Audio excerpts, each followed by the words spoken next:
খানাখন্দে ভরে গেছে সড়ক, বৃষ্টিতে গর্তগুলোতে তৈরি হয়েছে জলাবদ্ধতা, হেলে দুলে ঝুঁকি নিয়ে চলছে যানবাহন। দীর্ঘদিন সংস্কারহীন পাবনার পাকশী বনপাড়া মহাসড়ক, কোথাও উঠে গেছে কার্পেটিং, কোথাও ছোট বড় গর্ত। একই অবস্থা ঈশ্বরদী পাবনা ঢাকা মহাসড়কেরও। এলাকাবাসী বলছেন ২০১৯ সালে সড়কটি পুনর্নির্মাণের পর আরও বেশি ক্ষতিগ্রস্ত হয়।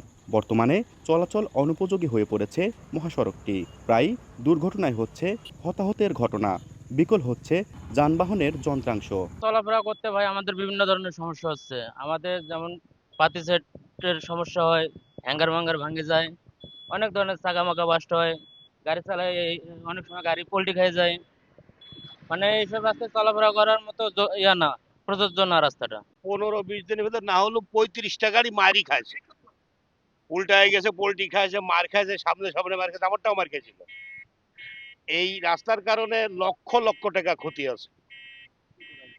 এই রাস্তা খুব তাড়াতাড়ি সংস্কার করার দরকার, খুব তাড়াতাড়ি কাজ করার দরকার। তার অবস্থা খুবই খারাপ ভাই, ভয়াবহ অবস্থা। প্রত্যেকটা গাড়ি মনে করেন মায়ের খায়, মাঝে মধ্যেই সমস্যা হয়, বিভিন্ন ধরনের সমস্যা। আপনি রাস্তার অবস্থা দেখেন, এমন অবস্থা, এমন বেহাল আর কোনো পৃথিবীর কোনো রাষ্ট্রে নাই, এই বাংলাদেশই শুধু এই। ভাঙা তো আছে, আর গাড়ি গেলে এত পরিমাণ ধুলা হয়।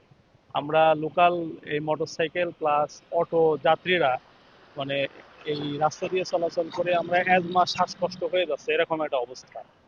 এটা নিয়ে আমরা খুবই বিপদের মধ্যে আছি। প্রচুর গাড়ি ডিস্টার্ব দিচ্ছে, গাড়ি ঠিক মতো গাড়ি চলছে না, টাইম ধরা যাচ্ছে না, কঠিন সমস্যা।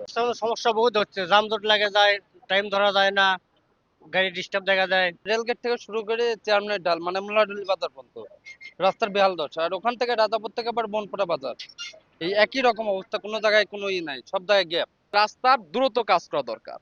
যে অবস্থা হয়েছে রাস্তার, এই আজ দেখছিস টায়ার পাংচার হচ্ছে, এক্সেল ভেঙে পড়ে যাচ্ছে, এতে মানুষের এত দুর্ভোগ হচ্ছে। বিশেষ করে আমাদের পাবনা যে বর্তমান রোডটা, যে আমরা চলার উপযোগী হয়ে গেছে। তবে শিগগিরই ব্যবস্থা নেওয়ার আশ্বাস সড়ক বিভাগের। চলতি বর্ষা মৌসুমে একটানা ভারী বর্ষণের ফলে পাবনা সড়ক বিভাগের বেশ কিছু সড়ক মারাত্মকভাবে ক্ষতিগ্রস্ত হয়েছে।